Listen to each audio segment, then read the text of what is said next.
And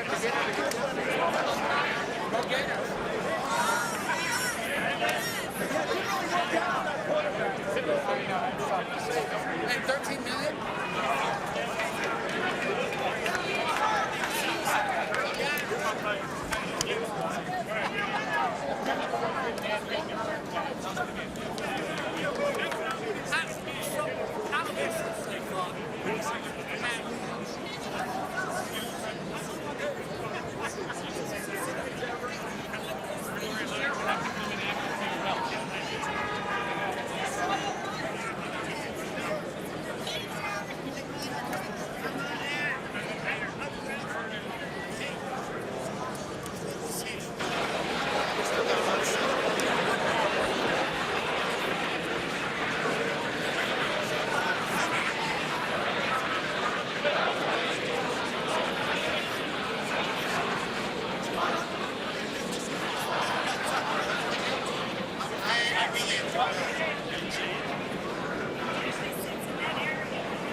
Take a picture. That was going to cost me.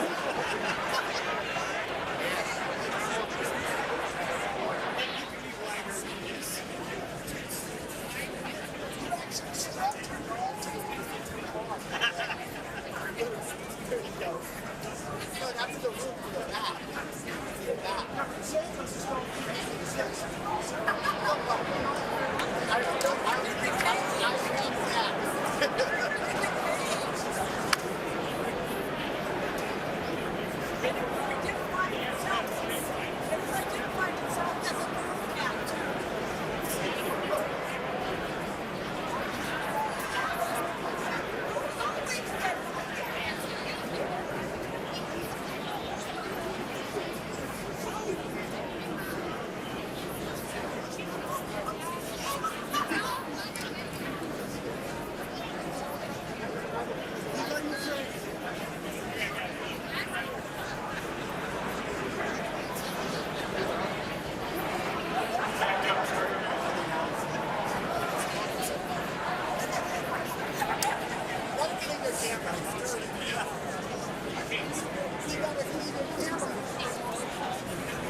know who gets part of my money.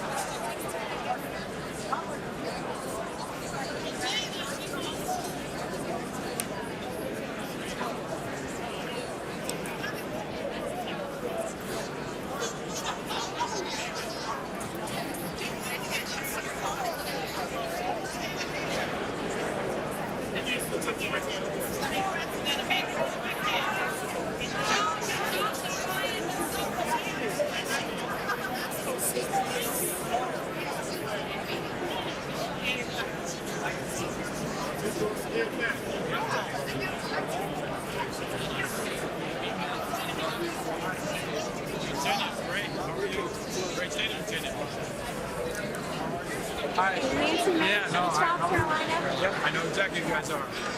Great state, New Hampshire. Great state, New Hampshire. So you took it after all. How are you? Where's our great state or not just any old state?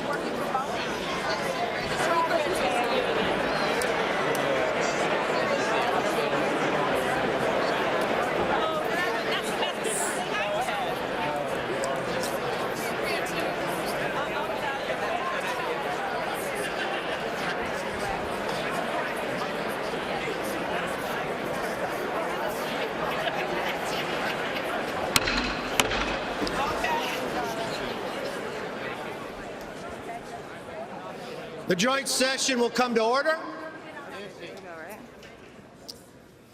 The chair appoints as members of the committee on the part of the House to escort the President of the United States into the chamber the gentleman from Louisiana, Mr. Scalise, the gentleman from Minnesota, Mr. Emmer, the gentlewoman from New York, Mrs. Stefanik, the gentleman from North Carolina, Mr. Hudson, the gentleman from Alabama, Mr. Palmer, the gentleman from Louisiana, Mr. Johnson, the gentlewoman from Oregon, Mrs. Chavez DeRemer, the gentlewoman from Virginia, Mrs. Kiggins, the gentleman from New York, Mr. Jeffries, the gentlewoman from Massachusetts, Ms. Clark, the gentleman from California, Mr. Aguilar, the gentleman from California, Mr. Liu, the gentlewoman from Washington, Del Bene, the gentleman from South Carolina, Mr. Clyburn, the gentleman from Colorado, Mr. Neguse, and the gentlewoman from California, Mrs. Chu. The President of the Senate, at the direction of that body, appoints the following senators as members of the committee on the part of the Senate to escort the President of the United States into the House chamber. The Senator from New York, Mr. Schumer. The Senator from Illinois, Mr. Durbin. The Senator from Washington, Ms. Murray. The Senator from Michigan, Ms. Stapadow. The Senator from Minnesota, Ms. Klobuchar. The Senator from Wisconsin, Ms. Baldwin. There she is. The Senator from Kentucky, Mr. McConnell. The Senator from South Dakota, Mr. Thune. The Senator from Wyoming, Mr. Barrasso. The Senator from West Virginia, Ms. Capito. The Senator from Iowa, Ms. Ernst. The Senator from Montana, Mr. Daines.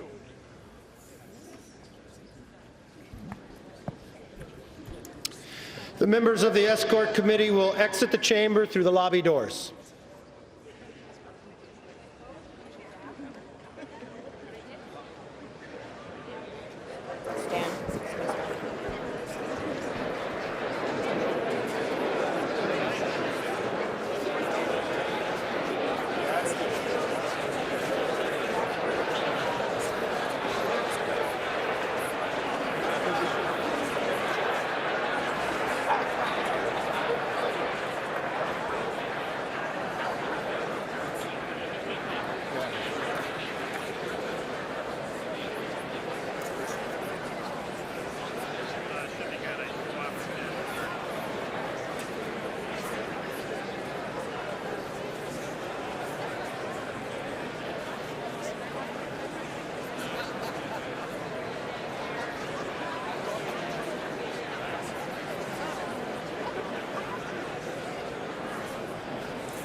Mr. Speaker, the Dean of the Diplomatic Corps.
Mr. Speaker, the Chief Justice and Associate Justices of the Supreme Court.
Mr. Speaker, the President's Cabinet.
Looking forward to it, guys.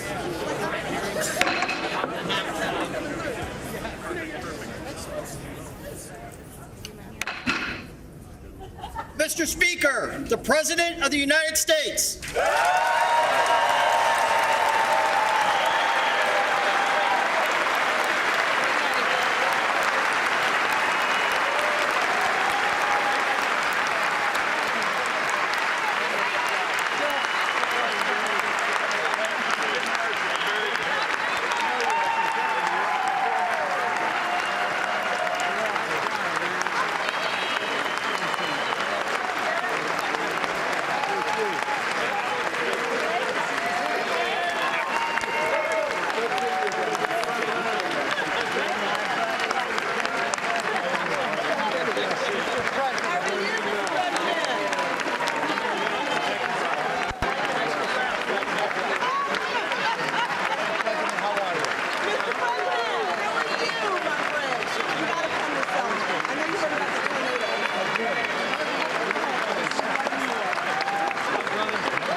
Hello, hello, hello. Thank you. Thank you, thank you, thank you. Members of Congress, I have the high privilege and distinct honor to present to you the President of the United States.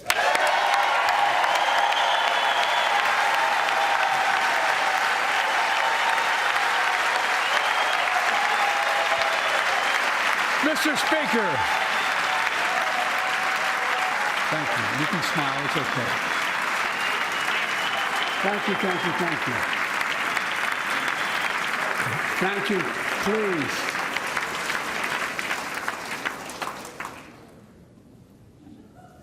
Mr. Speaker, Madam Vice President, our First Lady and Second Gentleman, good to see you guys up there. Members of Congress,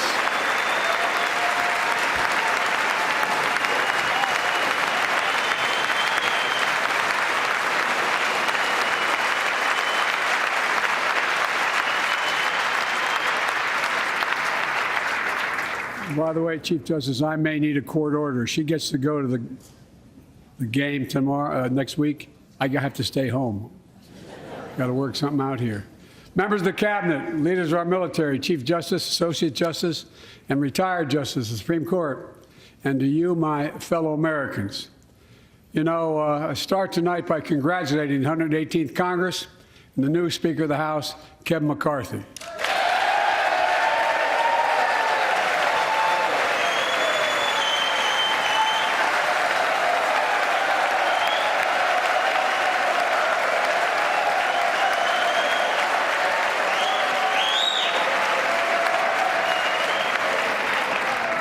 Speaker, I don't want to ruin your reputation, but I look forward to working with you. And I want to congratulate the new leader of the House Democrats, the first African-American minority leader in history, Hakeem Jeffries.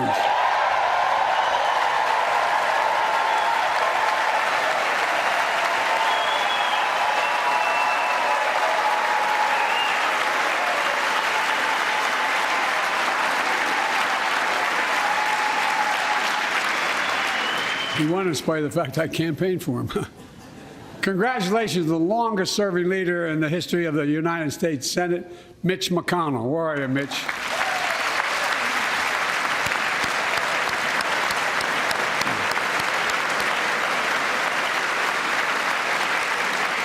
And congratulations to Chuck Schumer, another term as Senate Minority Leader. I think you. Only this time you have a slightly bigger majority, Mr. Leader, and you're the majority leader. About that much bigger? Yeah. Well, I tell you what, I want to give special recognition to someone who I think is going to be considered the greatest speaker in the history of the House of Representatives, Nancy Pelosi.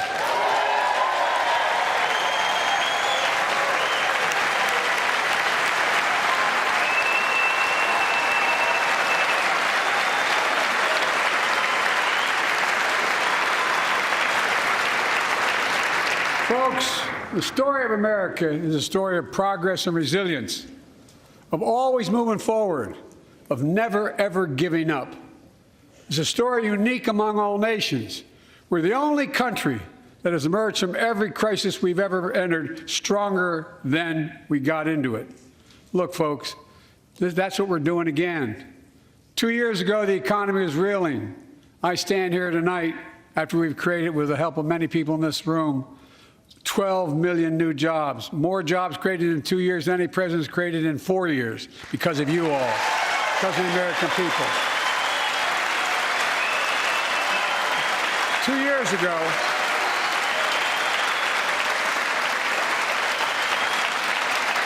and 2 years ago, COVID had shut down, our businesses were closed, our schools were robbed of so much, and today, COVID no longer controls our lives.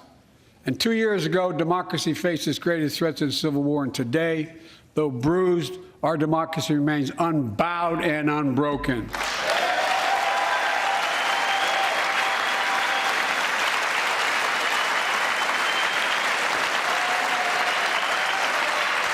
As we gather here tonight, We're writing the next chapter in the great American story, a story of progress and resilience. When world leaders ask me to define America, and they do, believe it or not, I can define it in one word, and I mean this: possibilities. We don't think anything is beyond our capacity. Everything is a possibility. You know, we're often told that Democrats and Republicans can't work together. But over the past 2 years, we've proved the cynics and naysayers wrong. Yes, we disagreed plenty. And yes, there were times when Democrats went alone. But time and again, Democrats and Republicans came together to defend a stronger and safer Europe. It came together to pass once-in-a-generation infrastructure law, building bridges connecting our nation and our people. We came together to pass the most significant law ever, helping victims exposed to toxic burn pits. And in fact,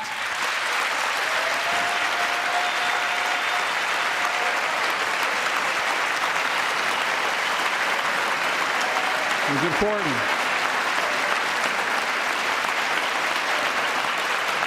And in fact, I signed over 300 bipartisan pieces of legislation since becoming president, from reauthorizing the Violence Against Women Act, the Electoral Count Reform Act, the Respect for Marriage Act that protects the right to marry the person you love.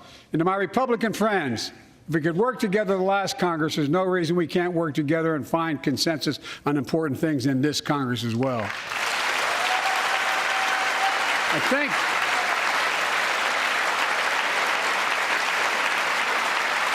folks, you all are as informed as I am, but I think the people sent us a clear message. Fighting for the sake of fighting, power for the sake of power, conflict for the sake of conflict gets us nowhere. That's always been my vision of our country, and I know it's many of yours. To restore the soul of this nation, to rebuild the backbone of America, America's middle class, and to unite the country. We've been sent here to finish the job, in my view. For decades, the middle class has been hollowed out in more than, and not no one administration, but for a long time. Too many good-paying manufacturing jobs move overseas. Factories closed down. Once thriving cities and towns that many of you represent became shadows of what they used to be. And along the way, something else we lost: pride, our sense of self-worth. I ran for president to fundamentally change things, to make sure our economy works for everyone, so we can all feel that pride in what we do. To build an economy from the bottom up and the middle out, not from the top down. Because when the middle class does well, the poor have a ladder up, and the wealthy still do very well. We all do well.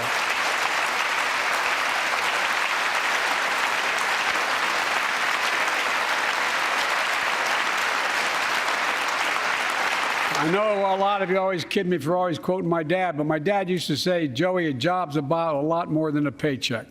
He really would say this. It's about a lot more than a paycheck. It's about your dignity. It's about respect. It's about being able to look your kid in the eye and say, honey, it's going to be okay, and mean it. Well, folks, so let's look at the results. We're not finished yet by any stretch of the imagination, but unemployment rate is at 3.4%, a 50-year low. A near record unemployment. Near record unemployment for black and Hispanic workers. We've already created, your help, 800,000 good-paying manufacturing jobs, the fastest growth in 40 years. And where is it written? Where is it written that America can't lead the world in manufacturing? And I don't know where that's written. For too many decades, we imported projects and exported jobs. Now, thanks to what you've all done, we're exporting American products and creating American jobs. Folks, inflation has been a global problem because the pandemic disrupted our supply chains, and Putin's unfair and brutal war in Ukraine disrupted energy supplies as well as food supplies, blocking all that grain in Ukraine. But we're better positioned than any country on earth right now. But we have more to do. But here at home, inflation is coming down. Here at home, gas prices are down $1.50 from their peak. Food inflation is coming down, not fast enough, but coming down. Inflation has fallen every month for the last 6 months, while take-home pay has gone up. Additionally, over the last 2 years, a record 10 million Americans applied to start new businesses. 10 million. And by the way, every time someone starts a small business is an act of hope. And Madam Vice President, I want to thank you for leading that effort to ensure that small businesses have access to capital and the historic laws we enacted that are going to just come into being. Standing here last year, I shared with you a story of American genius and possibilities. Semiconductors, small computer chips the size of a fingerprint that power everything, from cell phones to automobiles and so much more. These chips were invented in America. Let's get that straight. They were invented in America. We used to make 40% of the world's chips. In the last several decades, we lost our edge. We're down to only producing 10%. We all saw what happened during the pandemic when chip factories shut down overseas. Today's automobiles need 3,000 chips, each of those automobiles. But American automobiles couldn't make enough cars because there weren't enough chips. Car prices went up, people got laid off. So did everything from refrigerators to cell phones. We can never let that happen again. That's why we came together to pass the Bipartisan Chips and Science Act.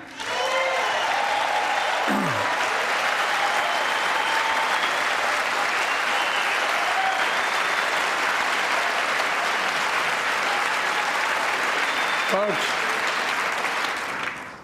I know I've been criticized for saying this, but I'm not changing my view. We're going to make sure the supply chain for America begins in America.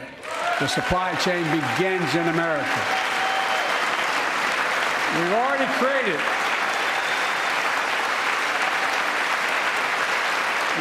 created 800,000 new manufacturing jobs without this law, before the law kicks in. With this new law, we're going to create hundreds of thousands of new jobs across the country. And I mean all across the country, throughout not just the coast, but through the middle of the country as well. That's going to come from companies that have announced more than $300 billion in investment in American manufacturing over the next few years. Outside of Columbus, Ohio, Intel is building semiconductor factories on 1,000 acres, literally a field of dreams.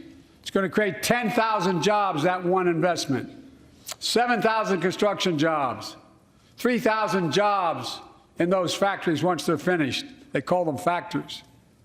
Jobs paying an average of $130,000 a year, and many do not require a college degree.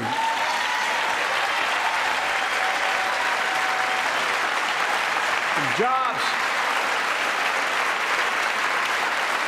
Because we work together, these jobs where people don't have to leave home to search for opportunity. And it's just getting started.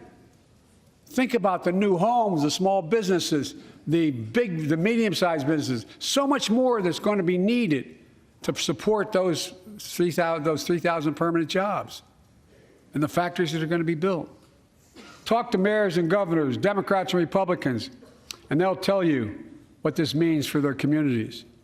We're seeing these field of dreams transform to the heartland. But to maintain the strongest economy in the world, we need the best infrastructure in the world. And folks, as you all know, we used to be #1 in the world in infrastructure. We've sunk to 13th in the world. The United States of America, 13th in the world in infrastructure, modern infrastructure. But now we're coming back because we came together and passed the bipartisan infrastructure law, the largest investment in infrastructure since President Eisenhower's interstate highway system.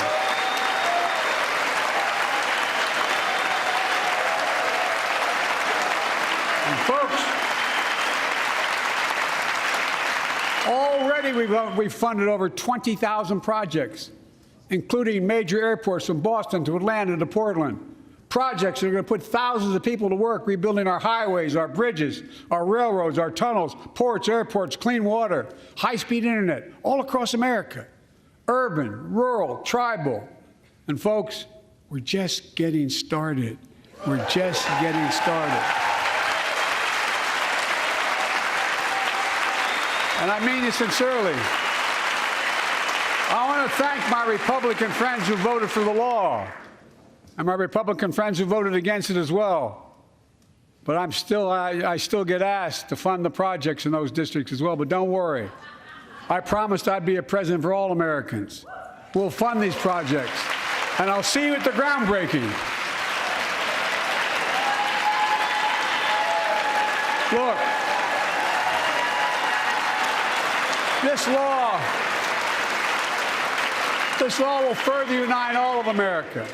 Projects like Brent Spence Bridge in Kentucky over the Ohio River, built 60 years ago, badly needed repairs, one of the nation's most congested freight routes, carrying $2 billion worth of freight every single day across the Ohio River. And folks, I've been talking about fixing it for decades, but we're really finally going to get it done. Yes. I went there last month with Democrats and Republicans, and from both states, to deliver a commitment of $1.6 billion for this project. And while I was there, I met a young woman named Sarah, who's here tonight. I don't know where Sarah is. Is she up in the box? I don't know. Sarah, how are you? Well, Sarah, for 30 years,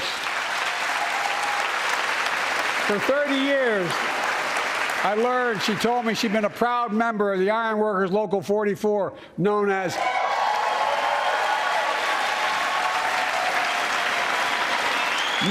the Cowboys in the Sky. The folks who built Cincinnati's skyline. Sarah said she can't wait to be 10 stories above the Ohio River building that new bridge. God bless her. That's pride. And that's what we're also building. We're building back pride. Look, we're also replacing poisonous lead pipes that go into 10 million homes in America, 400,000 school and child care centers. So every child in America can drink the water instead of having permanent damage to their brain. Look, we're making sure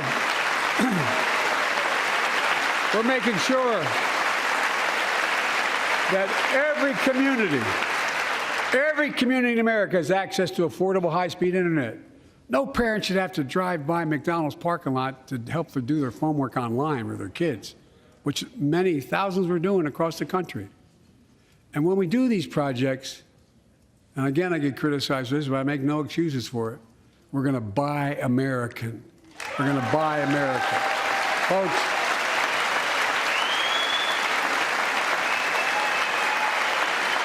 and it's totally consistent with international trade rules.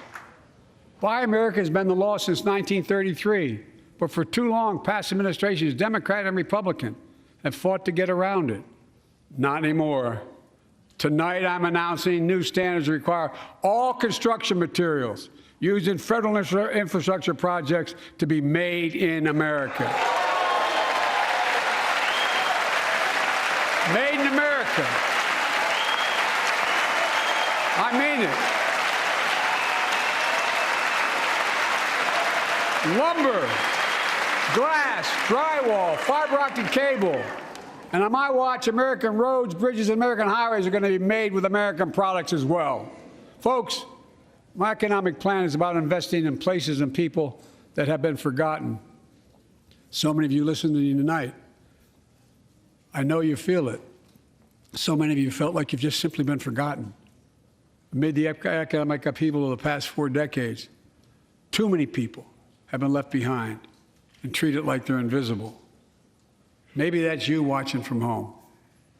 Remember the jobs that went away. You remember them, don't you? The folks at home remember them. You wonder whether the path even exists anymore for your children to get ahead without having to move away. Well, that's why I get that. That's why we're building an economy where no one's left behind. Jobs are coming back. Pride is coming back because choices we made in the last several years. You know, this is, in my view, a blue-collar blueprint to rebuild America and make a real difference in your lives at home. For example, too many of you lay in bed at night like my dad did, staring at the ceiling, wondering what in God's name happens if your spouse gets cancer, or your child gets deadly ill, or something happens to you. What are you going to have? You get money to pay for those medical bills? Or are you going to have to sell the house or try to get a second mortgage on it? I get it. I get it. With the Inflation Reduction Act that I signed into law, we're taking on powerful interests to bring health care costs down so you can sleep better at night with more security. You know, we pay more for prescription drugs than any nation in the world. Let me say it again. We pay more for prescription drugs than any major nation on earth. For example, 1 in 10 Americans has diabetes. Many of you in this chamber do, and in the audience. But every day, millions need insulin to control their diabetes so they can literally stay alive. Insulin's been around for over 100 years. The guy who invented it didn't even patent it because he wanted it to be available for everyone. It cost the drug companies roughly $10 a vial to make that insulin. Packaging it all, you may get up to $13. But Big Pharma has been unfairly charging people hundreds of dollars, $400 to $500 a month, making record profits. Not anymore. Not anymore.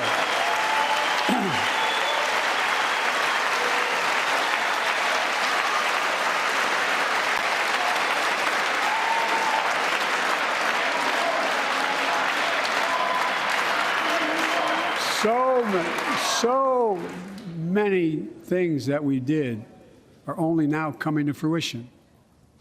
We said we were doing this, and we said we passed the law to do it, but people didn't know because the law didn't take effect until January 1 of this year. We capped the cost of insulin at $35 a month for seniors on Medicare. The people are just finding out. I'm sure you're getting the same calls I'm getting. Look, there are millions of other Americans who do not or are not on Medicare, including 200,000 young people with type 1 diabetes who need this insulin to stay alive. Let's finish the job this time. Let's cap the cost of insulin for everybody at $35.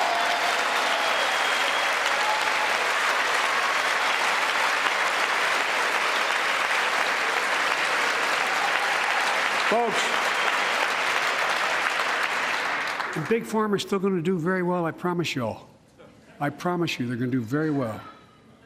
This law also caps and won't even go into effect until 2025.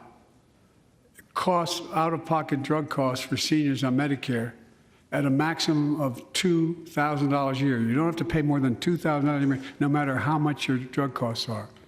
Because you know why? You all know it. Many of you, like many in my family, have cancer. You know the drugs can range from $10,000, $11,000, $14,000, $15,000 for the cancer drugs. And if drug prices rise faster than inflation, drug companies are going to have to pay Medicare back the difference. We're finally giving Medicare the power to negotiate drug prices. Bringing down prescription drug costs doesn't just save seniors money, it cuts the federal deficit by billions of dollars, by hundreds of billions of dollars. Because these prescription drugs are drugs purchased by Medicare to keep their commitment to the seniors. Well, guess what? Instead of paying $400 or $500 a month, you're paying $15. That's a lot of savings for the federal government. And by the way, why wouldn't we want that? Now, some members here are threatening, and I know it's not an official party position, so I'm going to exaggerate, but threatening to repeal the Inflation Reduction Act. As my coach That's okay. That's fair. As my football coach used to say, lots of luck in your senior year. Make no mistake, if you try anything to raise the cost of producing jobs, I will veto it. Look, I'm pleased to say that more Americans have health insurance now than ever in history. A record 16 million people are enrolled in the Affordable Care Act. And thanks to the law I signed last year, saving millions are saving $800 a year on their premiums. And by the way, that law was written and the benefit expires in 2025. So my plea to some of you, at least in this audience, let's finish the job and make these savings permanent. Expand coverage of Medicaid.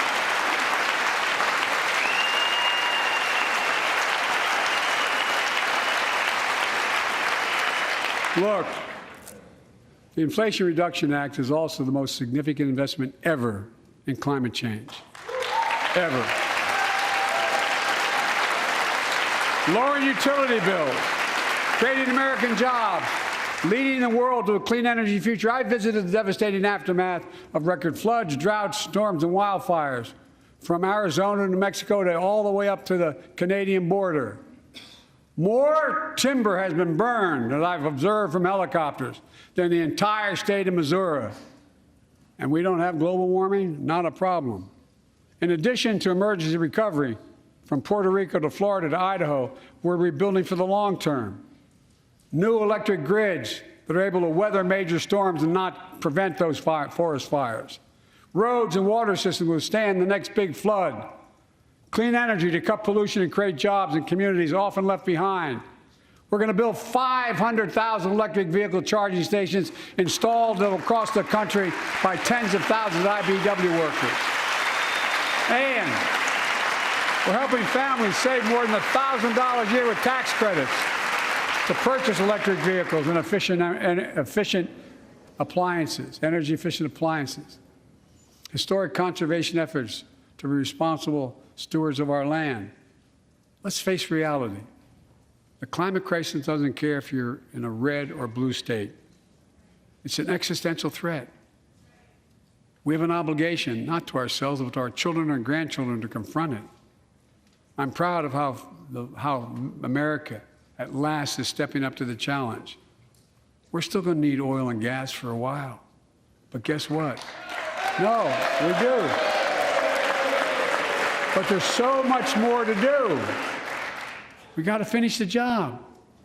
And we pay for these investments in our future by finally making the wealthiest and biggest corporations begin to pay their fair share. Just begin.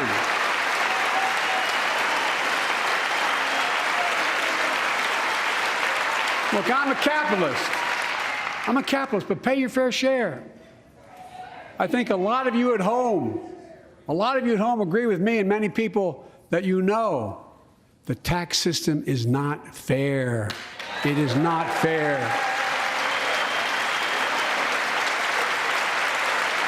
Look,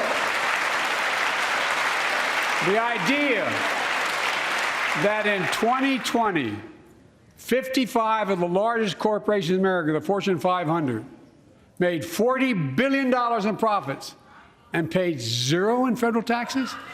Zero? Folks, it's simply not fair. But now, because of the law I signed, billion-dollar companies have to pay a minimum of 15%. God love them.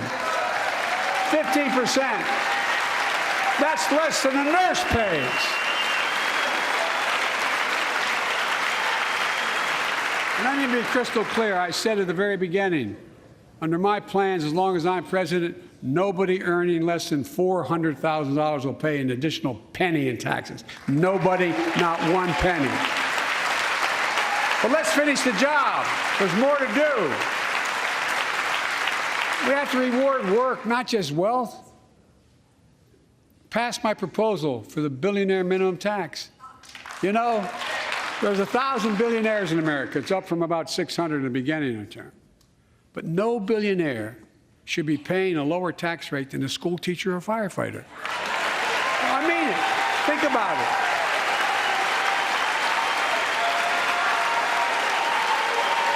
I mean, look.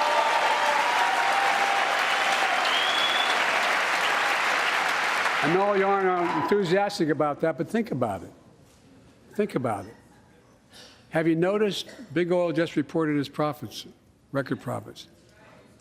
Last year they made $200 billion in the midst of a global energy crisis.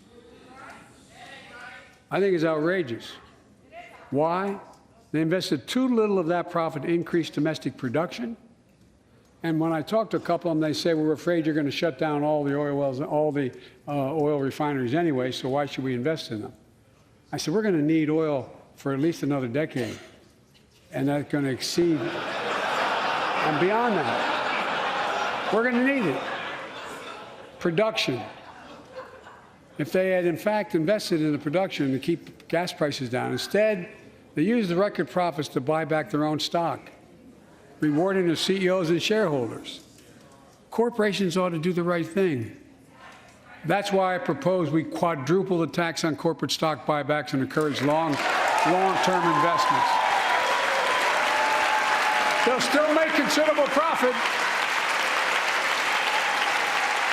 Let's finish the job and close the loophole to allow very wealthy to avoid paying their taxes. Instead of cutting the number of audits for wealthy taxpayers, I just signed a law to reduce the deficit by $114 billion by cracking down on wealthy tax cheats.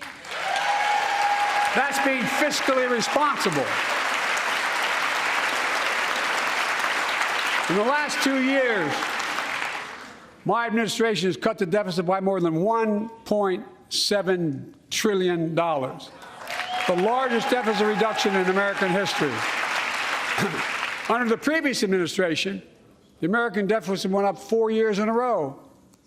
Because those record deficits, no president added more to the national debt in any 4 years than my predecessor.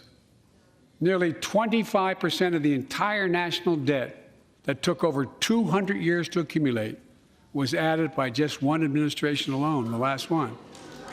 They're the facts. Check it out. Check it out. How did Congress respond to that debt? They did the right thing. They lifted the debt ceiling 3 times without preconditions or crisis. They paid American bills to prevent an economic disaster in the country. So tonight I'm asking the Congress to follow suit. Let's commit here tonight to the full faith and credit of the United States of America will never, ever be questioned. Some of my Republican friends want to take the economy hostage. I get it, unless I agree to their economic plans. All of you at home should know what those plans are. Instead of making the wealthy pay their fair share, some Republicans want Medicare and Social Security to sunset. I'm not saying it's a majority.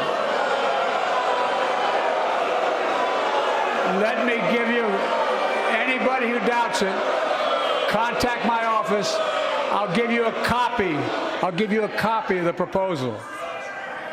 That means Congress doesn't vote.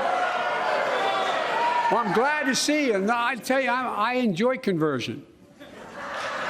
You know, it means if Congress doesn't keep the programs the way they are, they'd go away. Other Republicans say, I'm not saying it's a majority of you. I don't even think it's even a significant, but it's being proposed by individuals. I'm not politely not naming them, but it's being proposed by some of you. Look, folks, the idea is that we're not going to be moved into being threatened to default on the debt if we don't respond.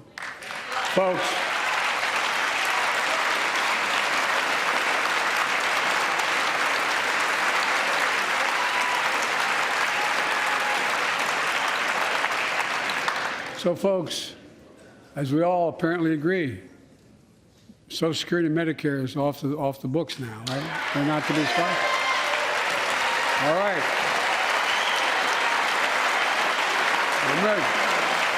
We got unanimity.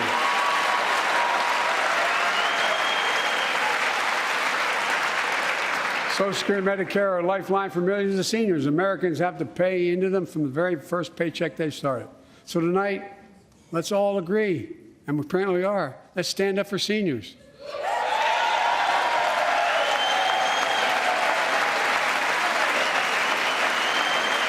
Stand up and show them.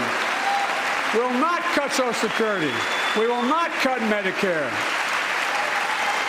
Those benefits belong to the American people. They earned it. And if anyone tries to cut Social Security, which apparently no one's going to do, and if anyone tries to cut Medicare, I'll stop them. I'll veto it. And look, I'm not going to allow them to be taken away. Not today, not tomorrow, not ever. But apparently it's not going to be a problem. Next month, when I offer my fiscal plan, I ask my Republican friends to lay down their plan as well. I really mean it. Let's sit down together and discuss our mutual plans together. Let's do that.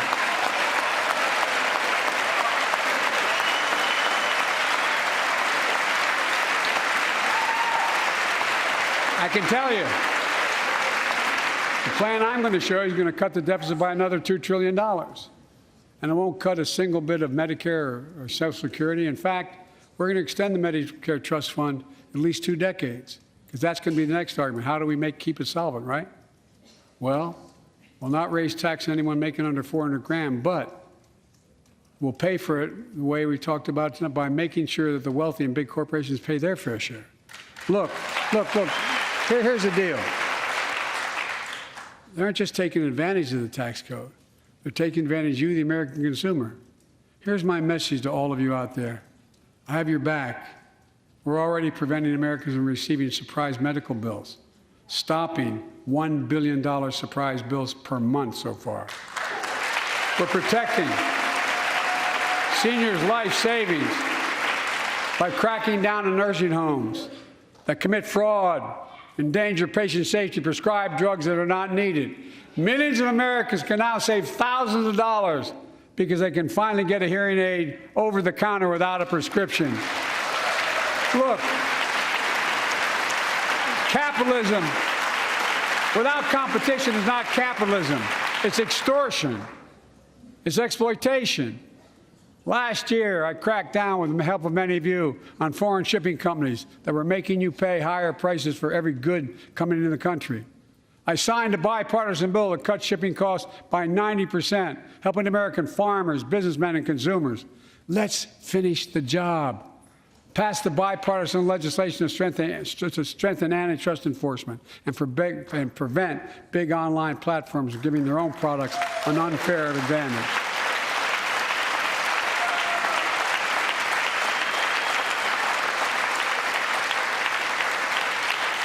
My administration is also taking on junk fees, those hidden surcharges too many companies use to make you pay more.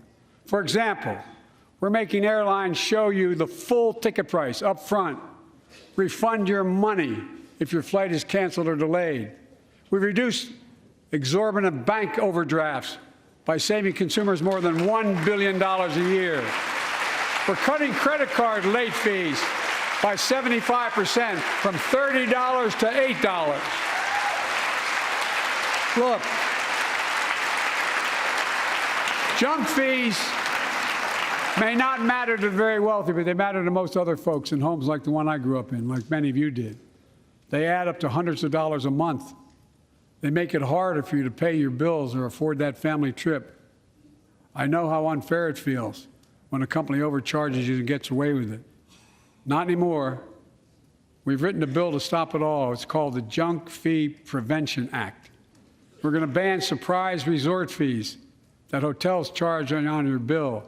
Those fees can cost you up to $90 a night at hotels that aren't even resorts. The idea that cable, internet, and cell phone companies can charge you $200 or more if you decide to switch to another provider. Give me a break. We can stop service fees on tickets to concerts and sporting events and make companies disclose all the fees up front. And we'll prohibit airlines from charging $50 round trip for a family just to be able to sit together. Baggage fees are bad enough. Airlines can't treat your child like a piece of baggage. Americans are tired of being. We're tired of being played for suckers. So pass the Junk-Free Prevention Act so companies stop ripping us off. For too long, workers have been getting stiffed, but not anymore. We're beginning to restore the dignity of work. For example, I should have known this, but I didn't until 2 years ago. 30 million workers have to sign non-compete agreements for the jobs they take. 30 million. So a cashier at a burger place can't walk across town and take the same job at another burger place and make a few bucks more. It just changed. But they just changed it because we exposed it. That was part of the deal, guys. Look it up. But not anymore. We're banning those agreements so companies have to compete for workers and pay them what they're worth.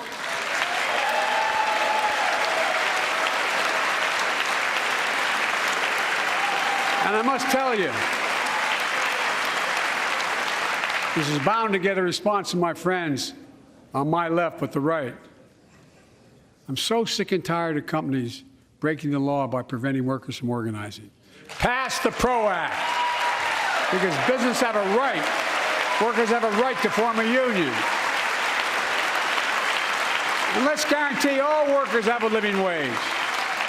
Let's make sure working parents can afford to raise a family with sick days, paid family medical leave, affordable child care. That's going to enable millions of more people to go and stay at work. And let's restore the full child tax credit, which gave tens of millions of parents some breathing room and cut child poverty in half to the lowest level in history. And by the way, when we do all these things, we increase productivity. We increase economic growth. So let's finish the job and get more families access to affordable, quality housing. Let's get seniors who want to stay in their homes the care they need to do so. Let's give more breathing room to millions of family caregivers looking after their loved ones. Pass my plan so we get seniors and people with disabilities the home care and services they need. And support the workers who are doing God's work. These plans are fully paid for, and we can afford to do them. Restoring the dignity of work means making education an affordable ticket to the middle class. You know, when we made public education, 12 years of it, universal in the last century, we made the best educated, best paid, we became the best educated, best paid nation in the world. But the rest of the world's caught up. It's caught up. Jill, my wife, who teaches full time, has an expression. I hope I get it right, kid. Any nation that out-educates us is going to out-compete us. Any nation that out-educates is going to out-compete us. Folks, we all know 12 years of education is not enough to win the economic competition of the 21st century. We want to have the best educated workforce. Let's finish the job by providing access to preschool for 3 and 4 years old. Studies show that children who go to preschool are nearly 50% more likely to finish high school and go on to earn a 2 or 4 year degree, no matter their background they came from. Let's give public school teachers a raise.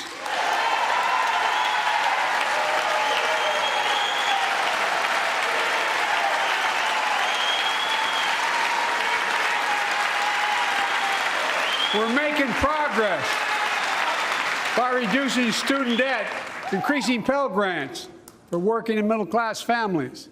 Let's finish the job and connect students to career opportunities starting in high school. Provide access to 2 years of community college, the best career training in America, in addition to being a pathway to a 4-year degree.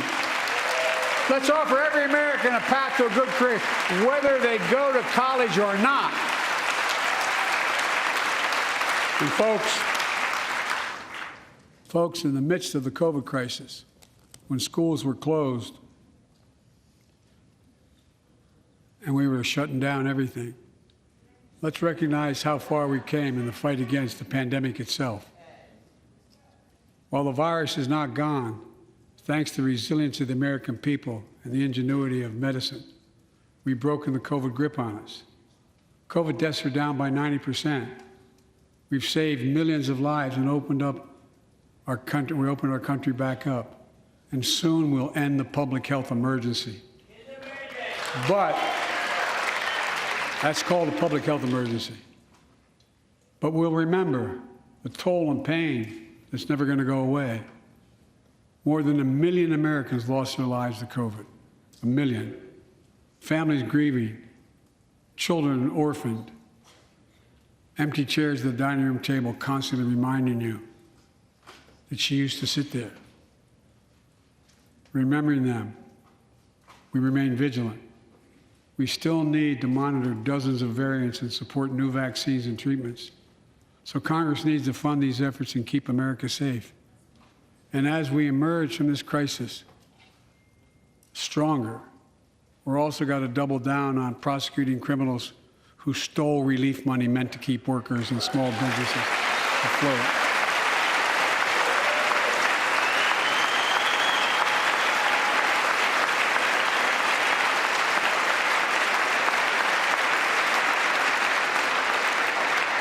Before I came to office, you remember, during that campaign, the big issue was about inspector generals who would protect taxpayers' dollars who were sidelined. They were fired. Many people said we don't need them. And fraud became rampant. Last year, I told you the watchdogs are back. Since then, we've recovered billions of taxpayers' dollars.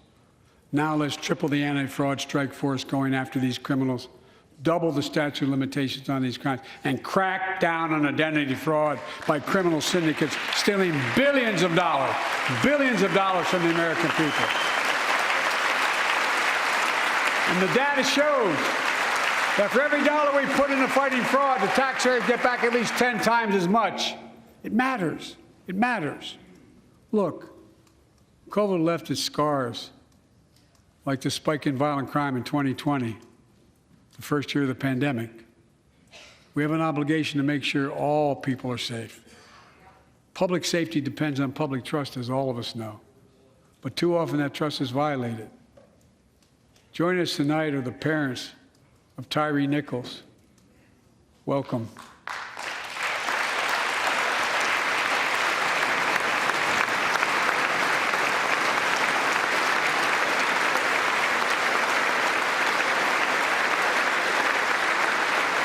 We had to bury Tyree last week. As many of you personally know, there's no words to describe the heartache or grief of losing a child. But imagine if you lost that child at the hands of the law. Imagine having to worry whether your son or daughter came home from walking down the street, or playing in the park, or just driving a car. Most of us in here have never had to have the talk that brown and black parents have had to have with their children. Bo, Hunter, Ashley, my children. I never had to have the talk with them. I never had to tell them if a police officer pulls you over, turn your interior lights on right away. Don't reach for your license. Keep your hands on the steering wheel. Imagine having to worry like that every single time your kid got in a car. Here's what Tyree's mother shared with me when I spoke to her. When I asked her how she finds the courage to carry on and speak out. With the faith of God, she said her son was, quote, a beautiful soul, and something good will come of this. Imagine how much courage and character that takes. It's up to us, to all of us. We all want the same thing. Neighborhoods free of violence. Law enforcement who earns the community's trust. Just as every cop, when they pin on that badge in the morning, has a right to be able to go home at night, so does everybody else out there. Our children have a right to come home safely. Equal protection under the law is a covenant we have with each other in America. We know police officers put their lives on the line every single night and day. And we know we ask them in many cases to do too much, to be counselors, social workers, psychologists, responding to drug overdoses, mental health crises, and so much more. In one sense, we ask much too much of them. I know most cops and their families are good, decent, honorable people, the vast majority. But they risk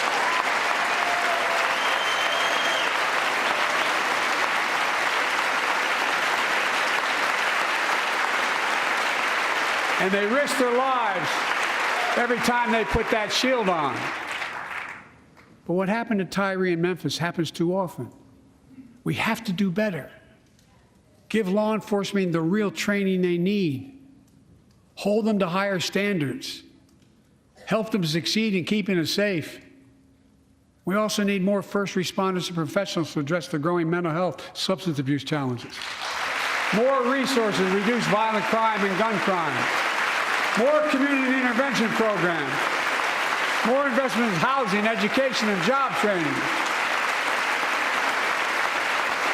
All this can help prevent violence in the first place. And when police officers or police departments violate the public trust, they must be held accountable. With the support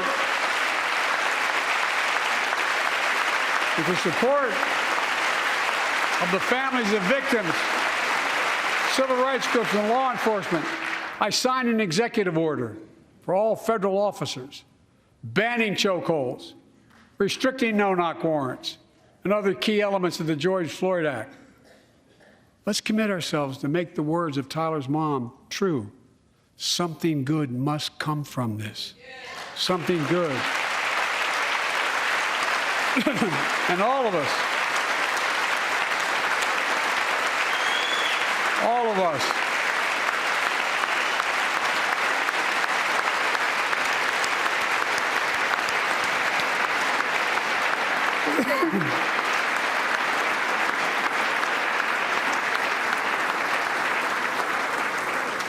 folks, it's difficult, but it's simple. All of us in this chamber, we need to rise to this moment. We can't turn away. Let's do what we know in our hearts that we need to do. Let's come together to finish the job on police reform. Do something. Do something. That was the plea of parents who lost their children in Uvalde. I met with every one of them. Do something about gun violence. Thank God. Thank God we did. Passing the most sweeping gun safety law in 3 decades. That includes things like that the majority of responsible gun owners already support.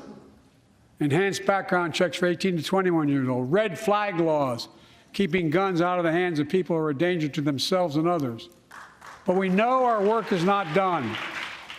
Joining us tonight is Brandon Say, a 26-year-old hero. Brandon put his college dreams on hold to be at his mom's side. His mom's side when she was dying from cancer. And Brandon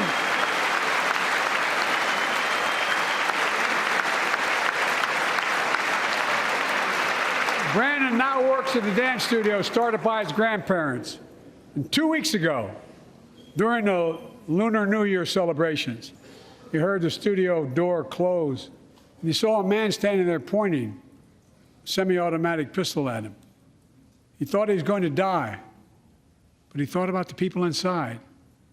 And in that instant, he found the courage to act and wrestled a semi-automatic pistol away from the gunman who had already killed 11 people in another dance studio. 11. He saved lives.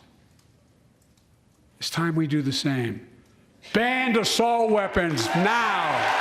Ban them now. Once and for all.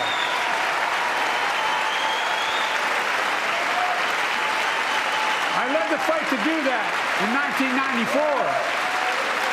And in 10 years, that ban was law and mass shootings went down. After we let it expire in the Republican administration, mass shootings tripled. Let's finish the job and ban these assault weapons. And let's also come together on immigration. Make it a bipartisan issue once again.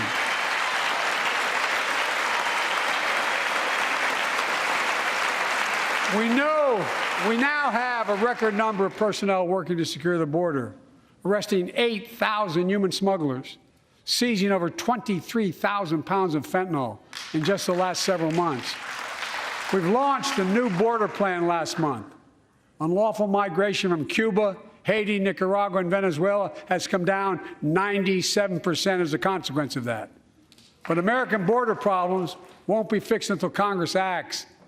If we don't pass my comprehensive immigration reform, at least pass my plan to provide the equipment and officers to secure the border.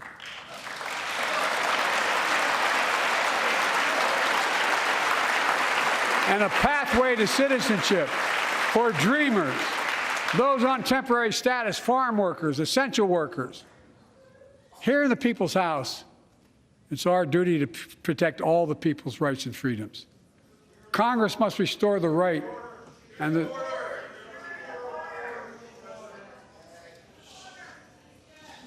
Congress must restore the right that was taken away in Roe v. Wade and protect Roe v. Wade.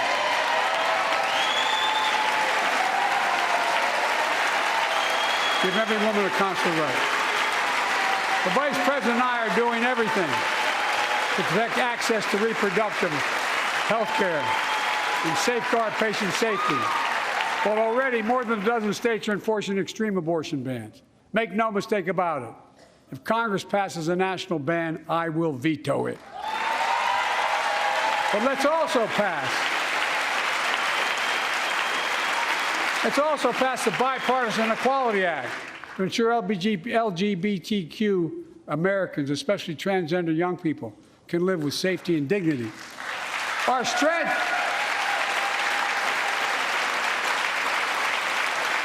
strength is not just the example of our power, but the power of our example. Let's remember the world's watching. I spoke in this chamber 1 year ago, just days after Vladimir Putin unleashed his brutal attack against Ukraine. A murderous assault, evoking images of death and destruction Europe suffered in World War II. Putin's invasion has been a test for the ages, a test for America, a test for the world. Would we stand for the most basic of principles? Would we stand for sovereignty? Would we stand for the right of people to live free of tyranny? Would we stand for the defense of democracy? For such defense matters to us because it keeps peace and prevents open season on would-be aggressors and threatens our prosperity. 1 year later, we know the answer. Yes, we would, and we did. We did. And together, we did what America always does at our best. We led. We united NATO. We built a global coalition. We stood against Putin's aggression. We stood with the Ukrainian people. Tonight, we're once again joined by Ukraine's ambassador to the United States. She represents not just her nation, but the courage of her people. Our ambassador is here, united. We're united in our support of your country. Will you stand so we can all take a look at you? Thank you.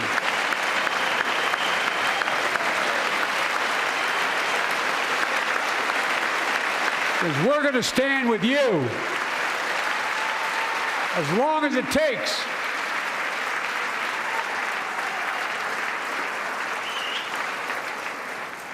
Our nation is working for more freedom, more dignity, more peace, not just in Europe, but everywhere. Before I came to office, the story was about how the People's Republic of China was increasing its power and America was failing in the world. Not anymore. We made clear, and I made clear in my personal conversations, which have been many, with President Xi, that we seek competition, not conflict. But I will make no apologies that we're investing to make America stronger, investing in American innovation and industries that will define the future that China intends to be dominating, investing in our alliances and working with our allies to protect advanced technologies so they will not be used against us, modernizing our military to safeguard stability and deter aggression. Today, we're in the strongest position in decades to compete with China or anyone else in the world. Anyone else in the world. And I'm committed.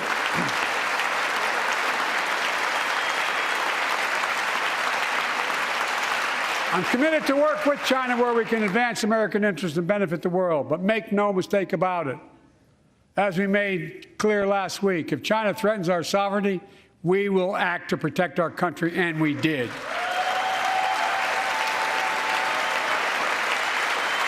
Look, let's be clear. Winning the competition should unite all of us. We face serious challenges across the world. But in the past 2 years, democracies have become stronger, not weaker. Autocracy has grown weaker, not stronger. Name me a world leader who changed places with Xi Jinping. Name me one. Name me one. America's rallying the world to meet those challenges, from climate to global health, to food insecurity, to terrorism, to territorial aggression. Allies are stepping up, spending more, and doing more. Look, the bridges we're forming between partners in the Pacific and those in the Atlantic, and those who bet against America are learning how wrong they are. It's never, ever been a good bet to bet against America. Never.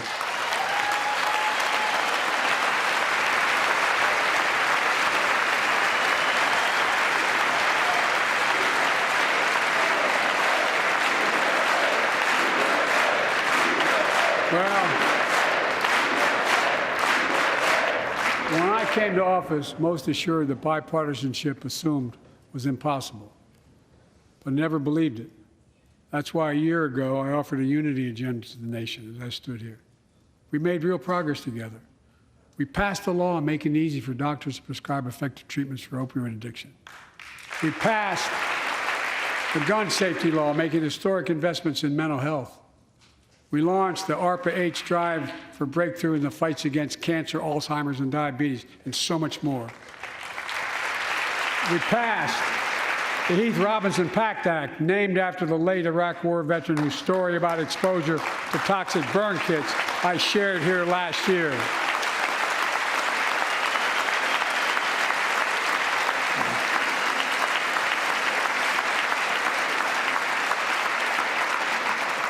I understand something about those burn pits, but there's so much more to do. We can do it together. Joining us tonight is a father named Doug from Newton, New Hampshire. He wrote Jill, my wife, a letter, and me as well, about his courageous daughter, Courtney.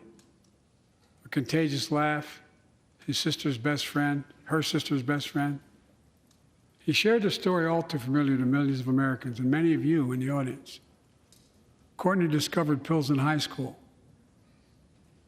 It spiraled into addiction and eventually death from a fentanyl overdose. She was just 20 years old. Describing the last 8 years without her, Doug said, "There's no worse pain." Yet their family has turned pain to purpose, working to end the stigma and change laws. He told us he wants to start a journey toward American recovery. Doug, we're with you. Fentanyl is killing more than 70,000 Americans a year. Big, you got it.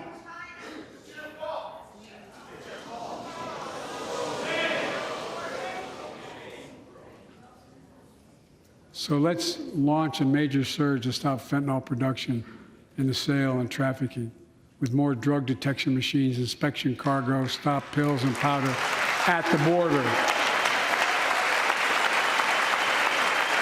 Working with couriers like FedEx to inspect more packages for drugs. Strong penalties to crack down on fentanyl trafficking. Second, let's do more on mental health, especially for our children. When millions of young people are struggling with bullying, violence, trauma, we give them greater access to mental health care at their schools. We must finally hold social media companies accountable for experimenting they're doing running children for profit. It's time to pass bipartisan legislation to stop big tech from collecting personal data on our kids and teenagers online. Ban targeted advertising to children and impose stricter limits on the personal data that companies collect on all of us. Third, let's do more to keep this nation's ones truly sacred obligation to equip those we send into harm's way and care for them and their families when they come home. Job training, job placement for veterans and their spouses as they come to return to civilian life. Helping veterans afford their rent, because no one should be homeless in America, especially someone who served the country.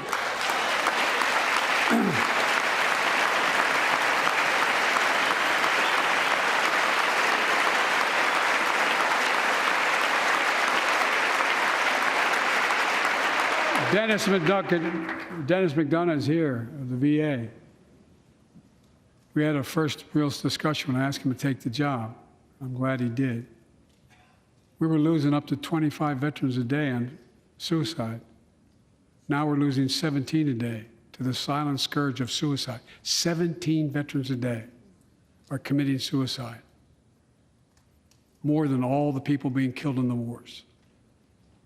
Folks, VA is doing everything it can, including expanding mental health screening, proven programs that recruits veterans to help other veterans understand what they're going through, get them the help they need.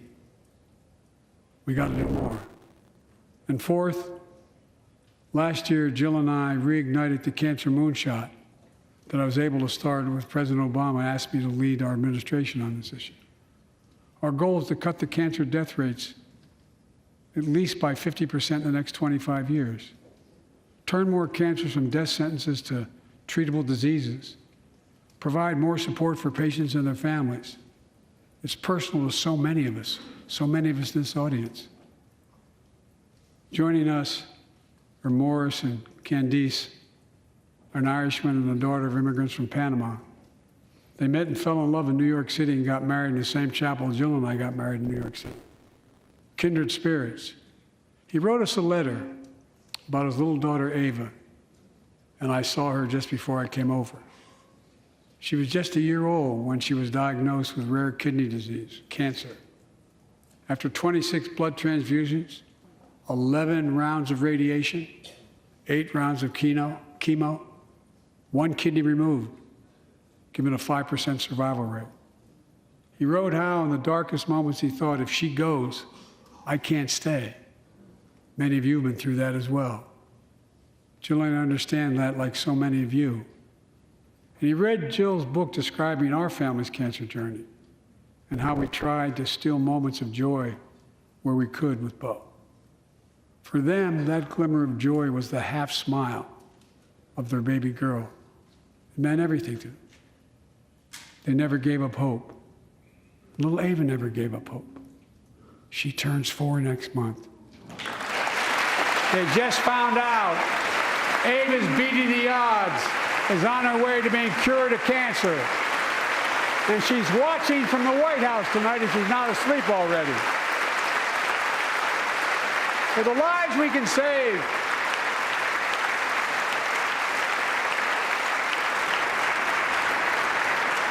for the lives we can save and the lives we've lost, let this be a truly American moment that rallies the country and the world together and proves that we can still do big things.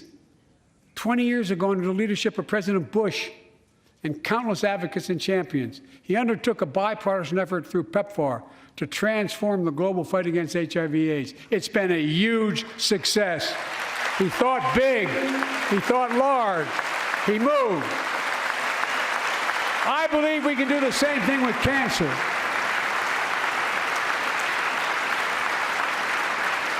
Let's end cancer as we know it. Cure some cancers once and for all. Folks, there's one reason why we've been able to do all of these things. Our democracy itself. It's the most fundamental thing of all. With democracy, everything's possible. Without it, nothing is. For the last few years, our democracy has been threatened and attacked, put at risk, put to the test in this very room on January the 6th. And then just a few months ago, an unhinged big lie assailed and unleashed a political violence, the home of the then Speaker of the House of Representatives, using the very same language the insurrectionists used as they stalked these halls and chanted on January 6th.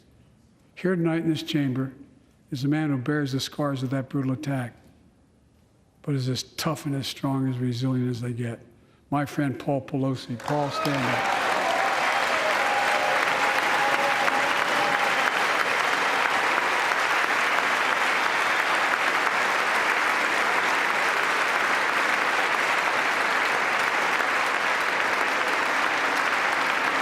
But such a heinous act should have never happened. We must all speak out. There's no place for political violence in America. We have to protect the right to vote, not suppress the fundamental right. Honor the results of our elections, not subvert the will of the people. We have to uphold the rule of law and restore trust in our institutions of democracy. And we must give hate and extremism in any form no safe harbor.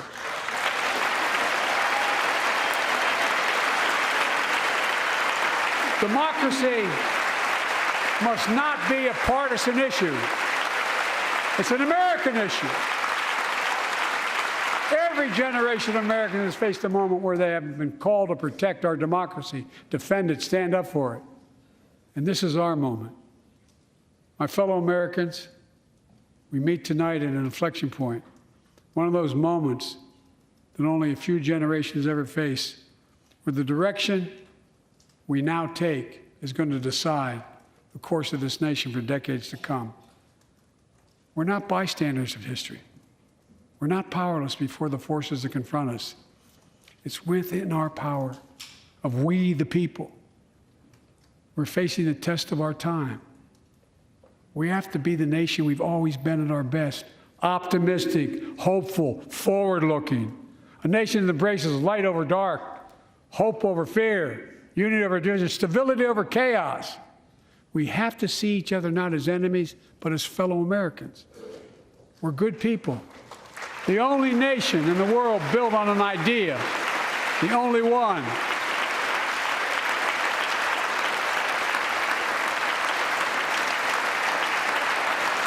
Other nations are defined by geography, ethnicity, but we're the only nation based on an idea that all of us, every one of us, is created equal in the image of God.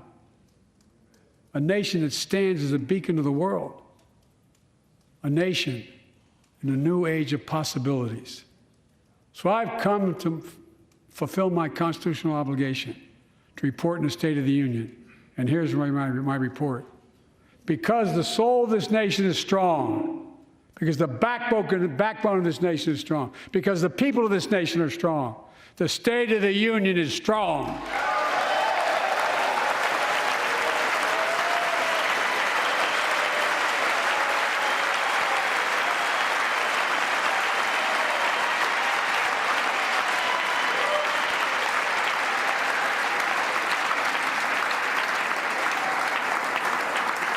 I'm not new to this place. I stand here tonight having served as long as about any one of you have ever served here. But I've never been more optimistic about our future, about the future of America. We just have to remember who we are. We're the United States of America, and there's nothing beyond our capacity if we do it together. God bless you all, and may God protect our troops. Thank you.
How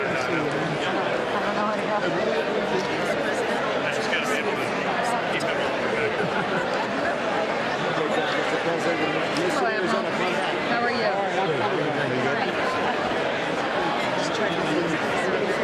You know this guy behind me?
Thank you very much.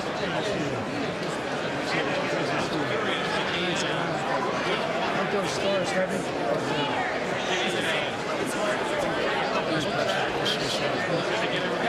Right, sir.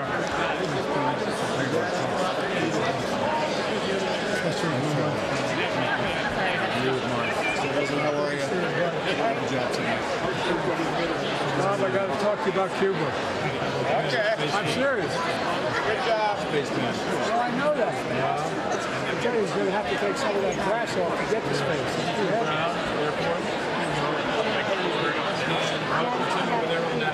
Well, by the way, my household, National Guard first.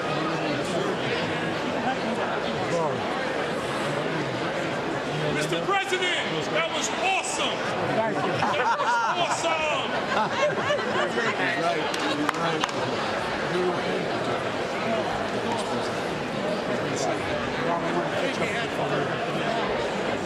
Wonderful speech. Hey, man. Hey, you're from Detroit. I know you're from Motor Detroit. City guy. I'll tell you what. You're the best mayor of America. Thank you. I remember sitting there and the president turned to me and swear to God, true story. So sitting there, we met every single day, the president and I, Obama. Yeah. And he said, Joe, turned to me and said, Joe, I want you to fix Detroit. I said, oh, no problem. That was literally his words, fix Detroit. Thank you. Yeah. That was a great speech. Great speech. It was a wonderful speech.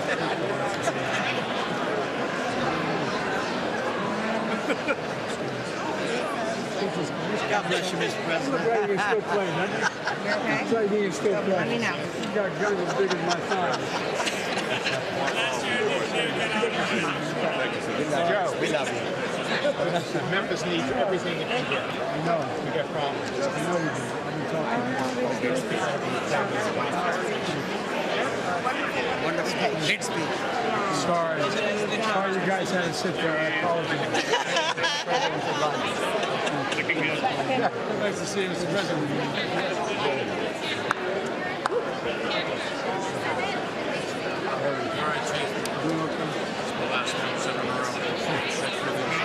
Do you remember, I told a story.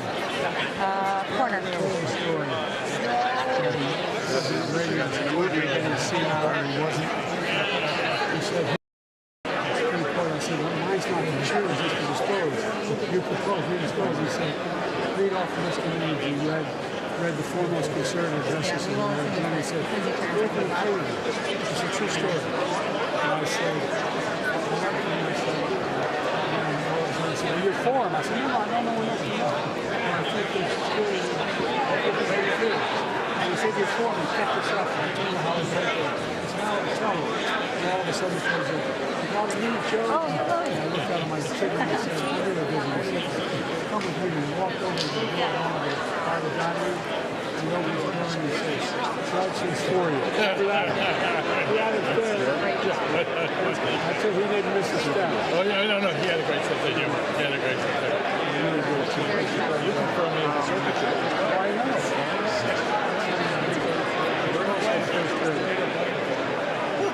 Mr. President, thank you for your comments on the bill. That's right. We have to. I've got so many discussions. By the way, you need 54 of those vehicles as extra vehicles. We got 15 that are funded. Thank you, Pat. Sorry. Mr. President. Very powerful. Very powerful. I don't know how we're going to do it. We'll try.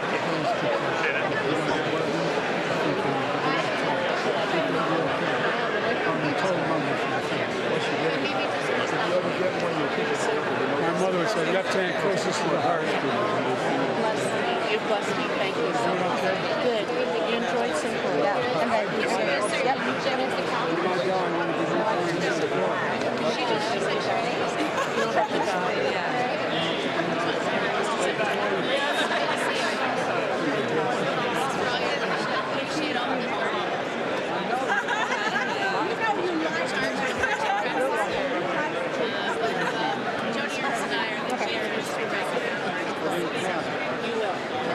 How are you? Good to see you. This is Gabe Vasquez from New Mexico, and I'm great. And he's our newest member. Yes, and he's a freshman. He's loving it. Sort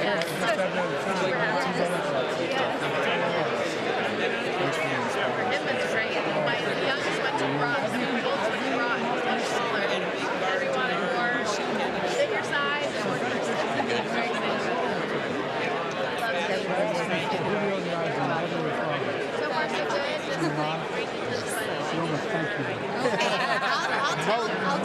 No call. A note. You got to talk to you, send him a note. Okay. All right. I'll tell him that. She's the first one who got elected to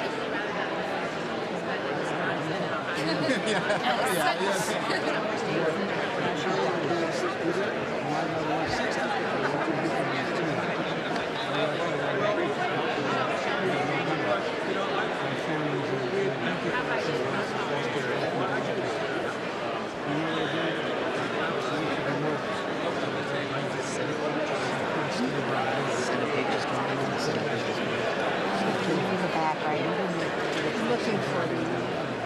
I know, but I don't.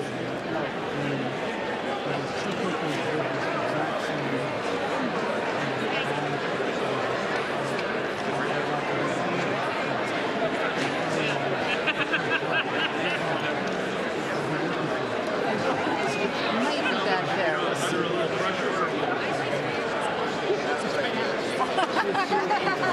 Tell the president I'm picking out. Yeah. This one has a lot of spine. Let me tell you.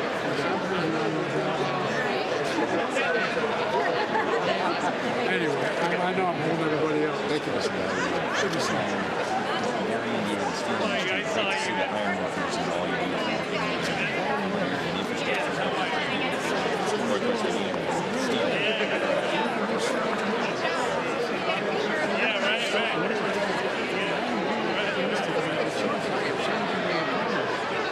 There's a $1 billion project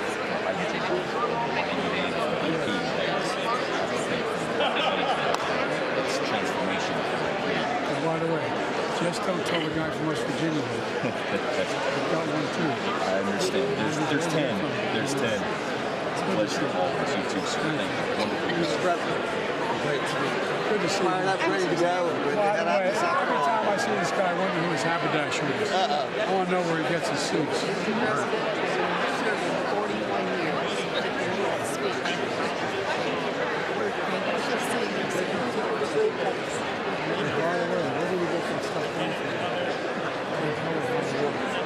It's gigantic.